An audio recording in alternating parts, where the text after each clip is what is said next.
The following program sponsored by Adams Financial Concepts.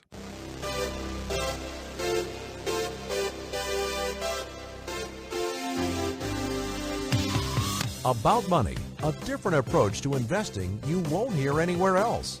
Your host, Mike Adams, is a registered investment advisor and works with investment portfolios exceeding over $100,000 in net worth, and has a proven track record of managing long-term investments surpassing the markets in the long term.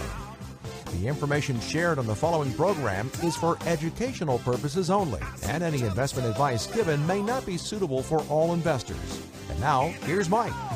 So it's Friday, and we're going to be talking about money.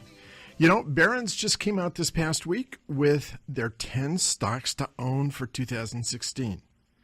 You know what's wrong with that? I believe it's wrong, and I'm going to talk about that later in the program.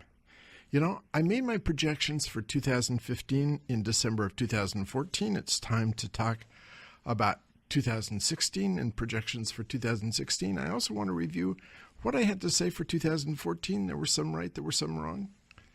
Normal track record, some right, some wrong. I made my projections, however, many were pretty broad. And having been reading the Super Forecasting book by Tetlock, he says they should be specific and measurable. So I'll try to make them more specific and more measurable this year. That's coming later in the program. When you look around and see the different industries and what's been going on, you look in Seattle, it was only a few years ago that we had 2 daily newspapers. Now we have 1 daily newspaper, and it's getting smaller and smaller almost every week. The circulation is down. The ads are down. Big changes made. If Seattle used to have a lot of music stores, remember Tower Records used to be around, used to have a huge number of CDs, of records, since between 2003 and 2007, 2,700 record stores disappeared. They went out of business. Industries were changing. Remember the time when you could walk down the street and it seemed like almost every corner had a travel agent? Walk through the mall, there used to be 6 or 8 travel agents. You don't see travel agents at all anymore. There's a few left, but not many. Industries are changing. My industry, the financial services industry, is also in the process of change. My guest today is here. He's part of that change. And you want to hear what he has to say. It's going to affect a lot of people. And before I get to the program, before I get to the beginning, I want to mention, because on our program we had BrainBox. BrainBox will take your data, they'll sort it, they'll collect it, they'll put it into a form which is very usable, and they offer that service a complimentary 1-hour consultation. If you're buried in data and don't know how to deal with it, they'll give you a 1-hour consultation. All you have to do is mention you heard about it about money or through Adams Financial Concepts. It's not a paid ad at all. It's just a courtesy ad. You can log on to their website, www.teambrainbox.com. Check it out and see. This is the week of December 7th. It was the day that was going to live in infamy. That's what Roosevelt said. There was a book written by Steve and Roberta Wolfsletter, and they wrote The Pearl Harbor Warning and Decision. It was an interesting book because, it came as such a surprise. But it shouldn't have been a surprise. It should not have been a surprise at all. There's lessons to learn for it. From that, there's lessons for investing and what we do with the market. And I want to talk about that a little bit because that is the business we're in, about predictions, about predicting what's going to go up and what's going to go down. That's part of this program today. So coming back to Pearl Harbor time, coming back to that time before the attack on Pearl Harbor, the situation was this. The United States and much of the rest of the world knew that Japan had expansion plans. They were pushing into Southeast Asia, that pushed into China. So the United States, as a preventive measure, took the fleet that we had in San Diego and moved it to Hawaii. So we had a lot of extra ships in Hawaii. And we did that having broken the code. There was a code that the Japanese used to send out their signals. It was a code called Purple. And we had broken 97% of that code. We knew how they were communicating with their ships and with their ground forces. We'd broken that code. We knew. But in mid-November, Japan went radio silent. Absolutely radio silent. The assumption in the United States was that they were close to home, that they weren't communicating because their fleet was close to home. That means their entire fleet of ships completely disappeared from any tracking. You know, in the concern for the U.S. and the U.S. military was Hawaii, and there were 80,000 Japanese nationals who lived in Hawaii. The concern was sabotage. It wasn't just military sabotage they were concerned about. They were concerned about radio stations. They were concerned about the pineapple farms. They were concerned about the dairy. They were concerned about sabotage in Hawaii by Japanese nationals. So what they did is they lined all the planes up wingtip to wingtip to make sure it was much easier to observe and much more difficult for somebody from Hawaii to sabotage. They lined up the ships, this huge fleet that had been augmented by the fleet from San Diego. They lined them up stem to bow in Pearl Harbor. If Japan was mobilizing, the assumption was that they were going to attack Russia or some of the UK territories, the territories around Hong Kong and the ones that the UK was in charge of. They never imagined that the target would be Pearl Harbor. They didn't believe at all that Japan would view the United States entry into World War II as being something that was inevitable. The whole thing is they confused the unfamiliar with the improbable. They weren't familiar with it, so they made it improbable. They didn't think at all. So you have to think, a Japanese fleet where the ships were actually the size of 6 football fields, an entire fleet, those aircraft carriers coming across, they were on their way. We didn't have satellites like we do today. We didn't have reconnaissance flights. We had practically nothing. We'd broken the code. We knew what they would say to their ships, but we were wrong. Those ships made a straight line left Japan, a straight line toward Alaska, and then they made a 45-degree turn and turned toward Hawaii, right through the blind spots in our protection. It was confusing, the unfamiliar with the improbable. Now think about that. What happened in 2006, 2007? We confused the unfamiliar with the improbable. We confused this whole period of time when we thought we would never again see a Great Depression or a Great Recession. We confused that time. We had a period of time now we call it the quiet period, from the 1930s to 2007, a period of 70 years without a bank systematic crisis. We didn't have a bank panic in that 70 years. Now, prior to that time, we'd seen a number of bank panics. Prior to that time, we'd seen banks fail. When you started into a recession, you would have times when people would go into the bank, get worried about the bank failure, and take their money out. If it happened with one bank, other banks would loan the money and the cash would go to a bank that was having a run. And the individuals would take their money out. The bank would survive. The money would go back in. But in the case of a bank run, it was everybody going into everybody's bank and taking their money out because they were afraid it was going to crash. And that caused a run on the banks, caused a bank crisis. in a similar way to what we saw in 2007, 2008, when there was what we call a systemic risk. It's really a bank panic.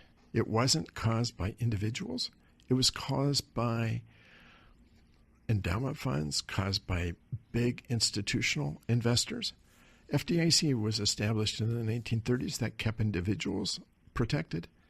But you had hedge funds, you had endowments, you had people that had hundreds of millions of dollars in cash. They're the ones that went into a panic. And of course, when Lehman Brothers went down, that caused the crisis. That was the unfamiliar happening. That was the confusing the unfamiliar with the improbable. That's what happened. We're seeing some of that same happening today. We're seeing a lot of what I call the symptoms. We're seeing commodity prices drop. We're seeing junk bonds caving in. We're seeing a junk bond mutual fund shutting down. We're seeing those things happening. And we're going to come back and talk about this because we're coming to a commercial break. Don't go away. There's more to say. And I want to get into my predictions for the year. So don't go away. We'll be back right after the break.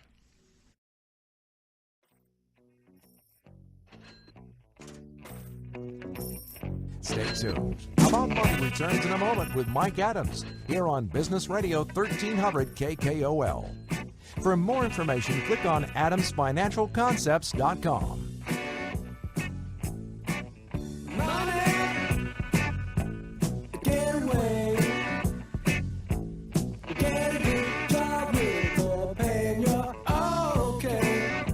Lots of people manage investment portfolios. Just a few can manage a successful portfolio and provide exceedingly great service to their clients. Here's Mike Adams from Adams Financial Concepts. We believe the price you pay should be based on the performance of your portfolio and the quality of service you receive. You know, Mike, it seems that a lot of companies subscribe to the one-size-fits-all mentality of investing. Does one size really fit all? Not with us. Every portfolio that we manage is customized to fit each particular client's objectives and risk tolerance.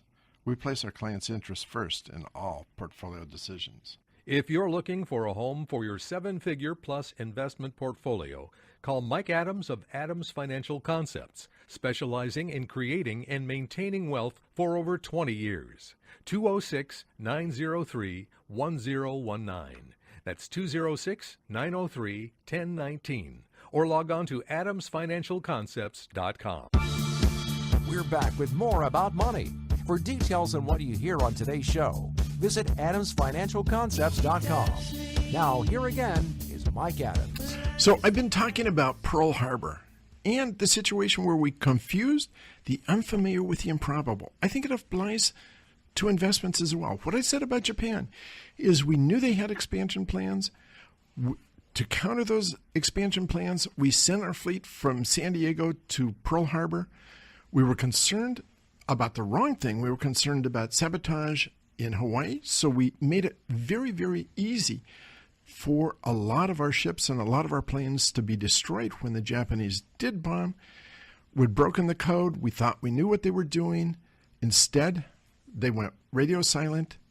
From mid-November, they started off, and in 2 weeks, they sailed into Pearl Harbor. We didn't even see it coming.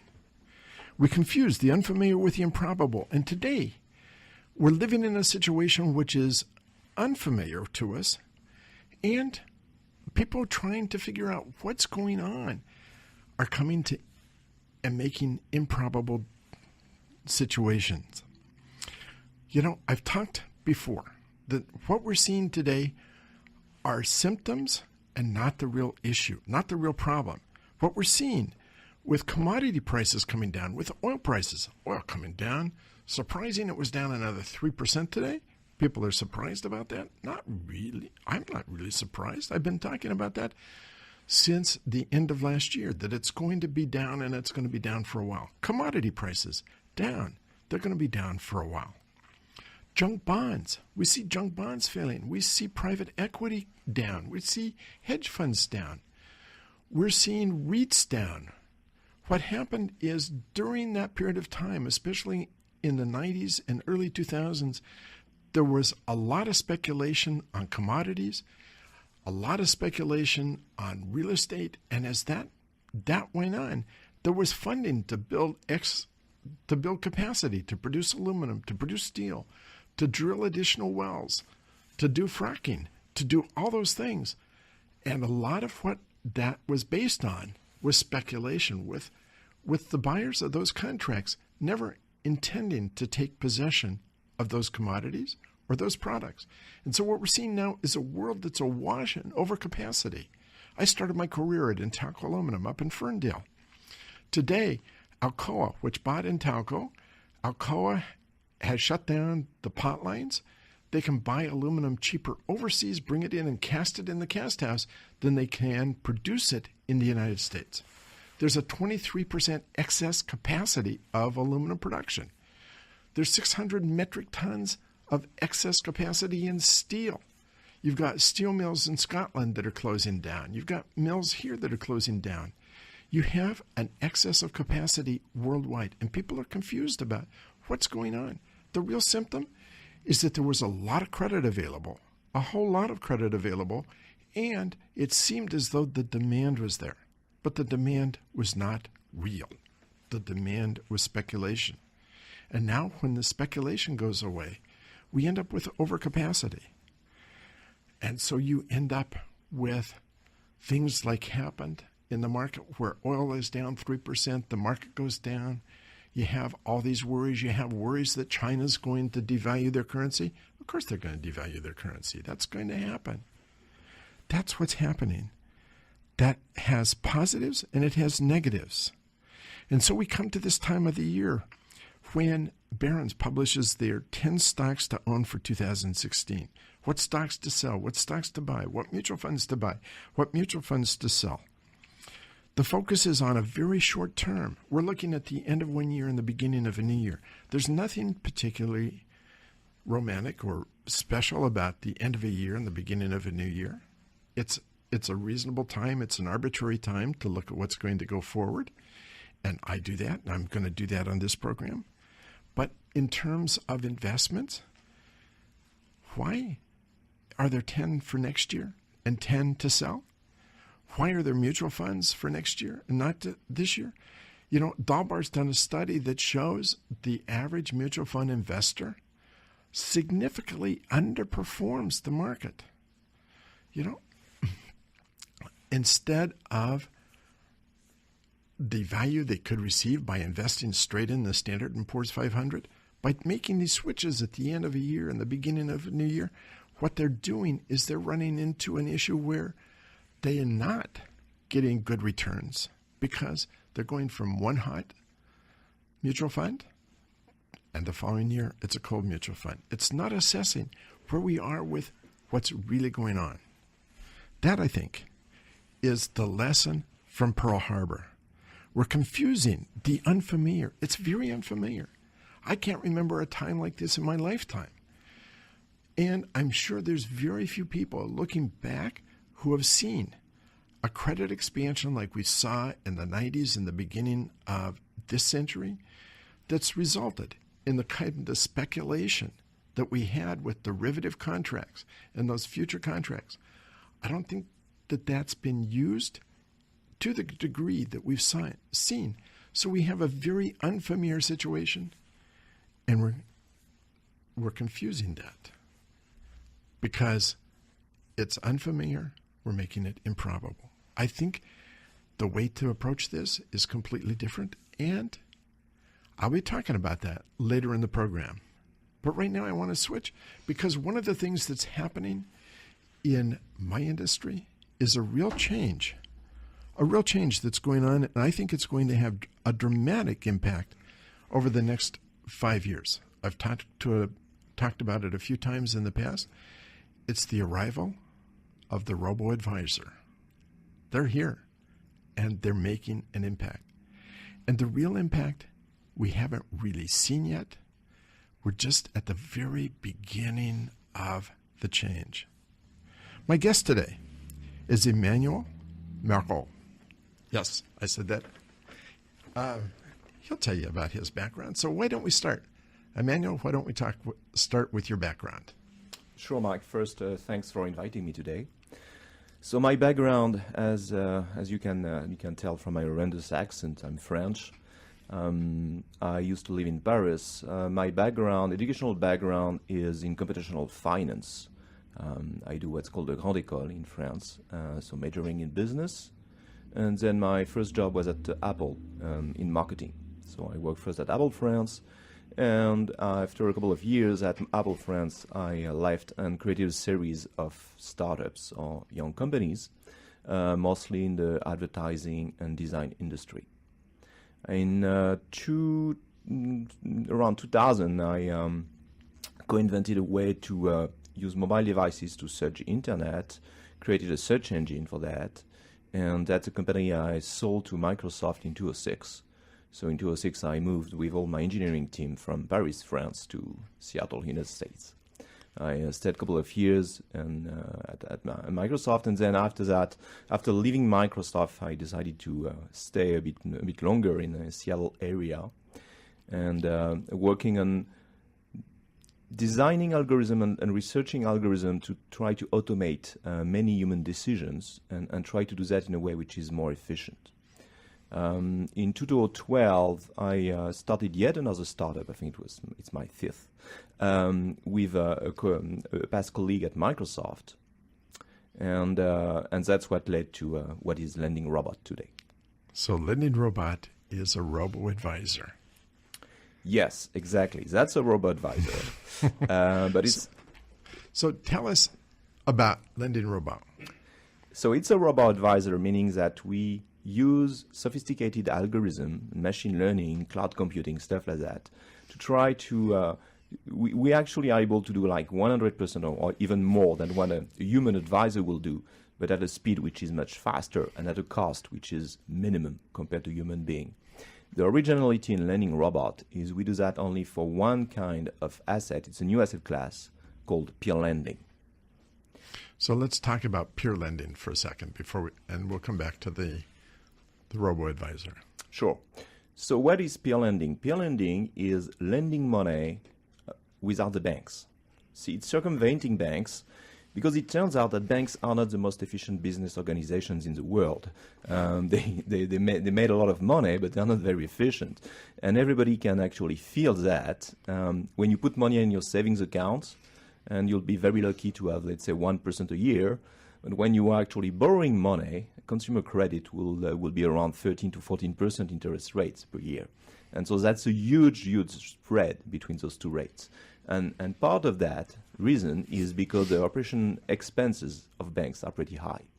Hence the idea to use internet-based marketplaces to circumvent the banks and let people lend money directly to other people.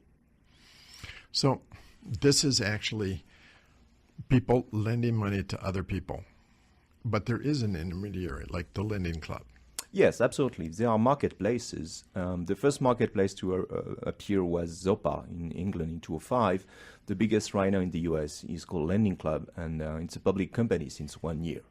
And we're not talking about a business, an industry which is booming, doubling in size every 9 months and issuing billions of dollars every year already. So, and Lending Club goes out, brings in money from individual investors and loans that to individual who need credit card payoffs or want to buy furniture, wants to do whatever. Absolutely. The process is a borrower will come and give his social security number and additional information. Then the marketplace will assess the risk and present the loan opportunity to investors. And the investors showing that opportunity will decide if they want to invest in it or not. But the really important part is diversification. Because if you or I, we were lending $20,000 to someone, that would be very, very risky. Here, what's happening is you can lend actually very small amount of money, but to hundreds and thousands of people all across the US, which means that the risk is very low and the returns are super predictable. We're going to come to a commercial break, so don't go away. We're going to talk about how all this fits and how a robo-advisor works this and the advantage of the robo-advisor. So don't go away. We'll be right back after this commercial break.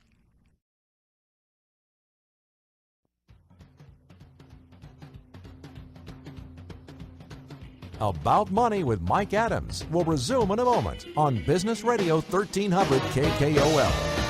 For more information, click on adamsfinancialconcepts.com.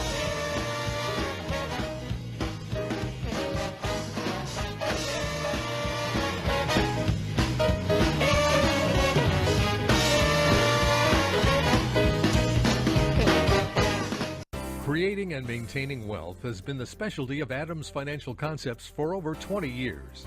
Every portfolio managed by Adams Financial Concepts is customized to fit each particular client's objectives and risk tolerance.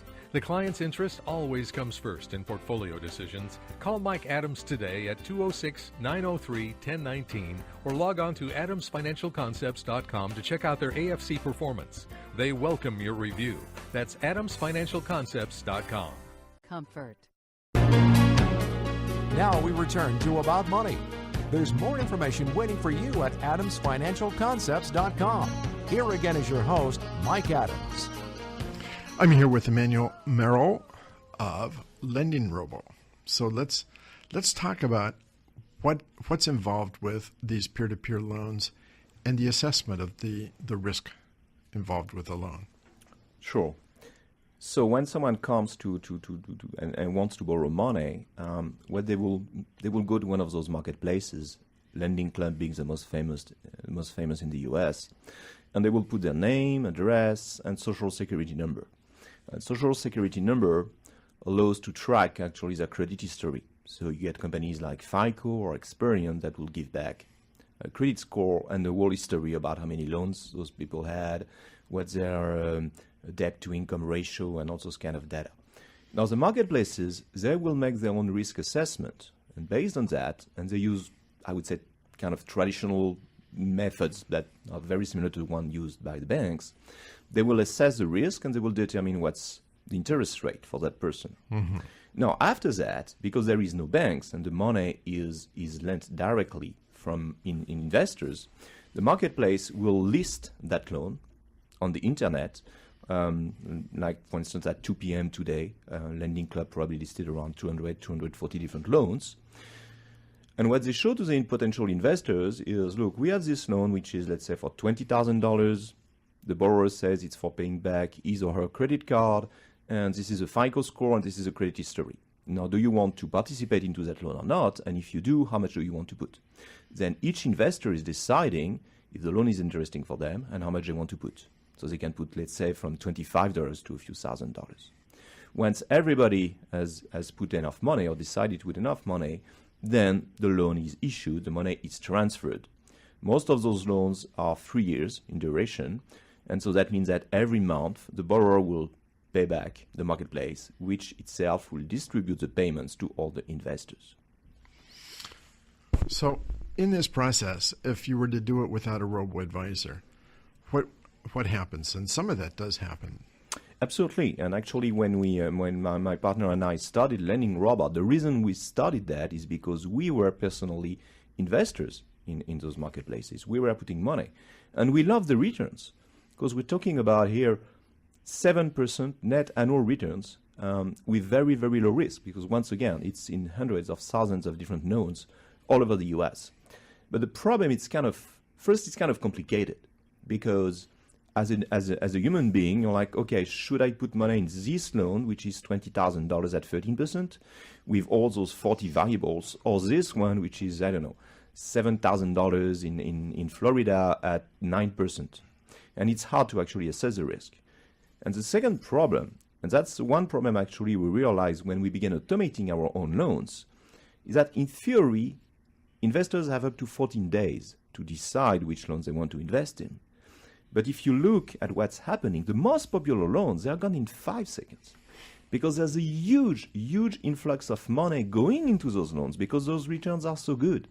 So that means that individual investors, the people, they're kind of left with like what's remaining. There's still maybe good loans, but not the best. So there's a lot of competition, and that's where actually automation can help, and can especially help individuals to be on equal footings with the big institutions and the hedge funds that are competing for those loans. So let's talk about Lending Robot, because how you get around the problem of just the the worst credit loans are the worst loans being left over because the best are taken in the first 5 seconds. So let's talk about what Lending Robot does. So it's a race, right? And if there's what an investor has to do in that case is decide on a bunch of quantitative criteria what is the best loan, and he has to do it very fast. And there's one thing actually, there's one kind of methods that allows to do that very fast. It's software, it's a robot. And that's exactly what Lending Robot does. Between the time a loan is listed for investors, and we get all those 40, 50 different variables, we score the loan, we try to predict what is probability of default. From that, we derive what we think would be the return of that loan. And then we check how much money is available on one client's account and decide how much money should be invested in that loan and submit the orders. All of this is happening in 850 milliseconds between the time the loan is listed and the time we submitted orders. So less than 1 second. Yes. So you see the loans exactly at 2 o'clock, and at 2 o'clock and 1 second, it's already done. Yes, absolutely. That's the standard that's coming in the industry. That's making a huge change in our industry, and it's just beginning. I mean, you must see a significant ramp up of revenues coming into your advisor. Absolutely, absolutely. There's first a big growth in this new asset class, peer lending, right? Because once again, the returns are so good. But for us, what we see with our robot advising business, it's growing even faster. In 2015, I think we grew the asset we manage by more than 500%. So if someone wanted to sign up for your program, wanted to review it, how would they do that? So that's very easy, lendingrobot.com. And that's the beauty also of the robot advising business. The software we use, the architecture we use, it's called cloud computing. And it's very, very efficient, and it's very, very cheap. It's so actually doing those kind of scoring in 850 milliseconds, submitting orders doesn't cost us much because we can scale very fast. That's why up to $5,000, we even manage people's money for free. Yeah. So that's a real change in the industry. So repeat again, if someone wanted to get involved and become one of your clients, how would they do that? So they will go to lendingrobot.com. They will sign up with an email address. Now, they may already have an account at one of those marketplaces, and right now we support 3 of the biggest marketplaces in the US, Lending Club, Prosper Marketplace, and Funding Circle. If they don't have an account there, we can automate their opening of an account at Lending Club. The money they would invest, then they wire it from their bank account to the marketplace. We, as an advisor robot, a lending robot, we do not touch the money. We connect with those marketplaces and we submit orders and we monitor what's going on their account on their behalf. So that's great. Thanks for being on the program. Adams Financial Concepts is not endorsing this, but we just want to make you aware, you the listener aware, of what's out there and what's happening. And you're going to see more of this from all sides, not just peer-to-peer lending, but in bonds, in stocks. You're going to see more of this. But you heard it here. I think it's something that's phenomenal, and it's going to change my industry. Thanks for being on the program, Emmanuel. My pleasure. So I talked about Super Forecasting, the book by Tetlock. Last year I made forecasts. I've been making forecasts as we go into each year. It makes some sense at the beginning of a year to look at the year that's coming. It's not a time for wholesale changing portfolios or to change portfolios. That's something that should be going on the entire year. It bothers me a lot when I see Barron's come out saying the 10 stocks to own for next year, when I see journals coming out and talking about the right mutual funds to own, the others not to own. It's not something at the end of the year that you do. I know that there's a number of financial advisors that spend time and they'll rebalance portfolios. I'm not a big one on rebalancing portfolios either, but that's another subject. So let me talk about what I forecast last year and what I'm forecasting for this coming year. I think we're in a period of change. I've been talking about these changes during the year. I think we're going to see more clarity as we go forward. Last year, what I was saying is what we were hearing from Washington was very different from what was happening. There's an old saying, what you're doing speaks so loudly, I can't hear what you're saying. You know, there was talk about cutting spending and how dangerous deficits were.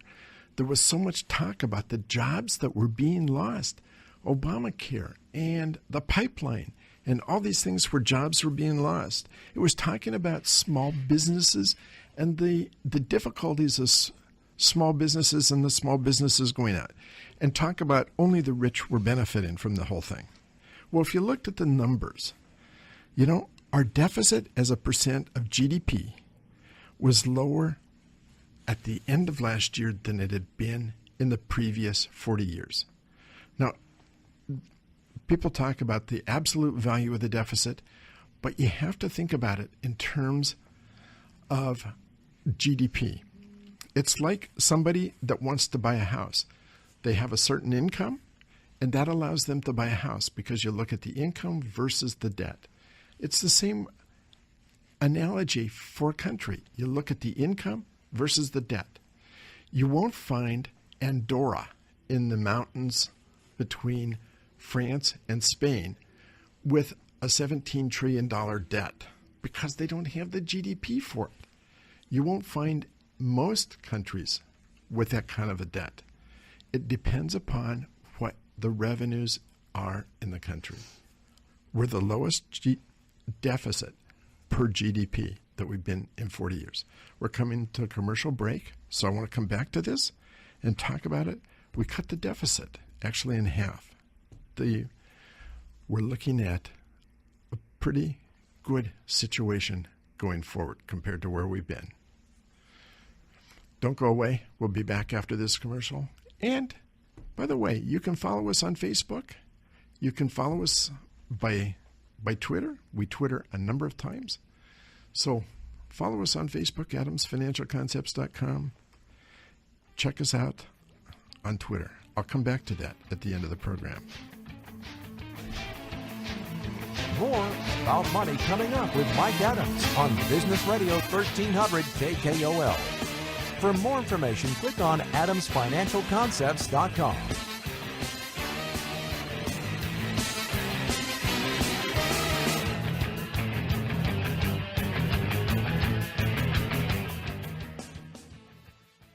Lots of people manage investment portfolios. Just a few can manage a successful portfolio and provide exceedingly great service to their clients. Here's Mike Adams from Adams Financial Concepts. We believe the price you pay should be based on the performance of your portfolio and the quality of service you receive. You know, Mike, it seems that a lot of companies subscribe to the one-size-fits-all mentality of investing. Does one size really fit all? Not with us. Every portfolio that we manage is customized to fit each particular client's objectives and risk tolerance. We place our clients' interests first in all portfolio decisions. If you're looking for a home for your seven-figure plus investment portfolio, call Mike Adams of Adams Financial Concepts, specializing in creating and maintaining wealth for over 20 years. 206-903-1019. That's 206-903-1019. Or log on to adamsfinancialconcepts.com. About Money continues. Remember the website adamsfinancialconcepts.com. Here's Mike. So, we've been talking about predictions from last year and predictions for this year. So last year, I talked about jobs. For all the talk in Washington about the jobs being lost, the reality is jobs were being created. In 2013, there were 2.3 million net jobs created. 2014 set a record with 3.2 million jobs being created. This past year, 2.8 million. Last year, one of the few predictions I made was a numerical prediction. Unemployment was at 5.8%. I said we could get as low as 5% in 2015. Now that's kind of hedging my bet, as low as. I should have said my prediction is we'll be at 5%, but as low as 5%, I'll take it. And don't get confused by the people that talk about 93 million people out of the workforce. Yes, there's 93 million people out of the workforce. That counts all the retirees. It counts all the students. Counts all the people who are not looking for a job, have no intention to look for a job. It counts the 95-year-old guy that's living in assisted living. It counts the 92-year-old woman who is still living in her own home. It counts the 20-year-old who's enrolled at the University of Washington, who has no intention of going to work full-time. And yes, some of them work part-time, and that's counted in the part-time. But it's not 93 million people are looking for a job. That's just ludicrous, but it's a number that's tossed around and picked up. Second thing is another thing is all the rich people are being benefited, and the poor people, the middle class, is not happening. You know, we went through the Great Recession in 2008, 2009, where unemployment reached 10%. It's typical during recessions. When unemployment goes up, the hourly wages go down. You have more people to hire, and you can hire for less expense. That's typical of a recession. In 2008, 2009 was a great recession. It was far worse than what we'd seen. So we'd expect that as we come out of it, wages would be lower. But my prediction for this year, coming up to 2016, by the end of 2016, I believe that wage pressure will grow, and we'll start to see hourly wages grow by over 3%. Will it be 3.1%, 3.2%? I don't know. But we've seen 1% growth. We're going to see over 3% real growth. And we're going to see that growth higher than inflation. I expect inflation will continue to be at a very low level because of what's happening with the credit markets and commodities. I would expect inflation to run at 1.2 to 1.5%. There's my prediction. Numbers. You know, oil. Listen to CNBC, listen to the news radio. They're talking about oil down 3%, down to 32. I can't predict the value of oil, but I can tell you that it's not going to increase above $40 over the next year. Now, it may have bumps up and down, and it will have bumps up and down, but by the end of next year, oil will still be in this range of around $40 per barrel. Now, it's going to start to increase, and what we're seeing with oil, what we're seeing with commodities, is something very similar to what we saw with homes.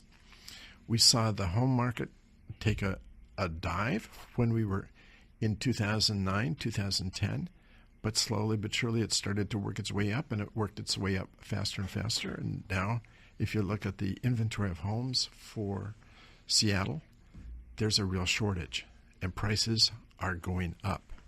We'll start to see that with oil. We'll start to see that with commodities. We're going to continue to see the dollar get stronger because our economy is going to do better. My prediction is that the GDP is still going to be very sluggish because not that the country's doing poorly, but certain segments of the economy are going to struggle.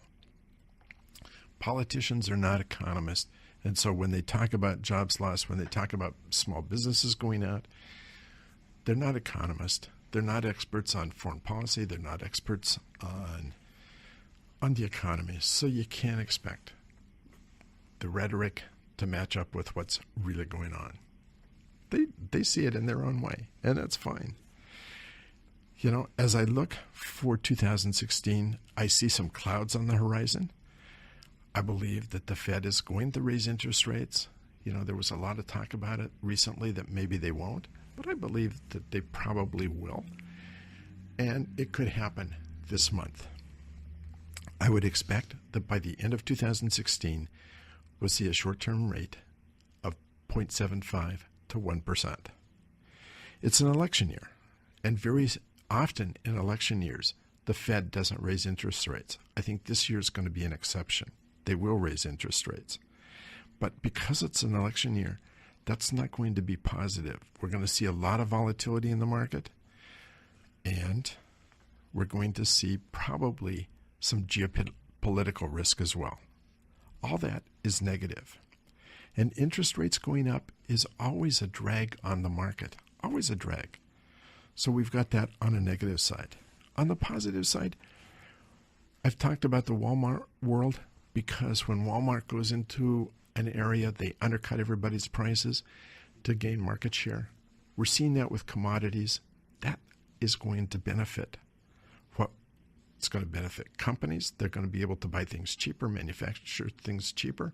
They're going to increase their profits if you're in manufacturing. And we do have a lot of manufacturing in this country. We're going to see the commodities benefit individuals. They're going to be able to buy things cheaper. We're going to see I would guess, we will see Russia withdraw from the Ukraine. That's really out there. I think they're on a squeeze. The country is in a big squeeze, and they're going to be pulling out.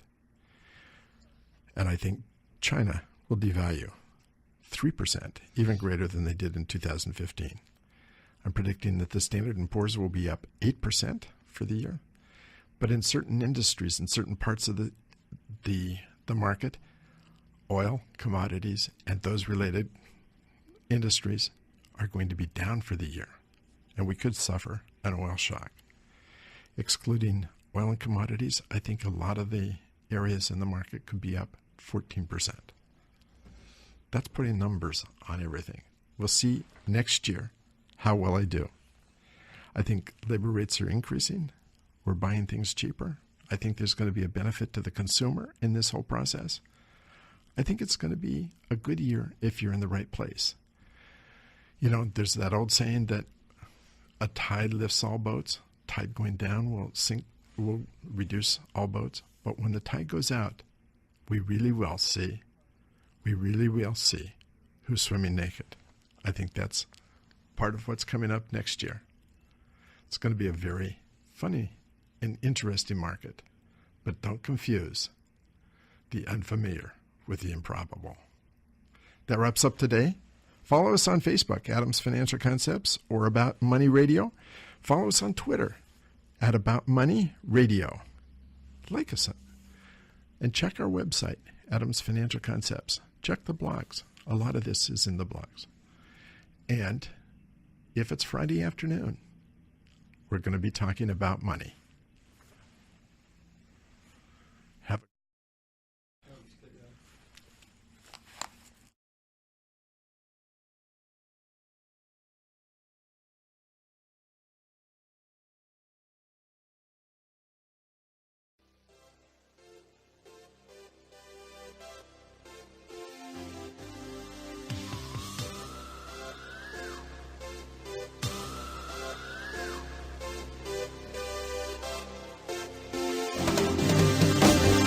You've been listening to About Money with Mike Adams, a registered investment advisor. If you'd like more information about what you heard today, or about Mike's investment philosophy and strategy, or if you want Mike to evaluate your own portfolio, click on adamsfinancialconcepts.com. That's adamsfinancialconcepts.com. The information shared on the preceding program was for educational purposes only, and any investment advice given may not be suitable for all investors. Join us again next Friday afternoon at 3 for more About Money with Mike Adams, here on Business Radio 1300 KKOL. The preceding program was sponsored by Adams Financial Concepts. Creating and maintaining wealth has been the specialty of Adams Financial Concepts for over 20 years. Every portfolio managed by Adams Financial Concepts is customized to fit each particular client's objectives and risk tolerance. The client's interest always comes first in portfolio decisions. Call Mike Adams today at 206-903-1019 or log on to adamsfinancialconcepts.com to check out their AFC performance. They welcome your review. That's adamsfinancialconcepts.com.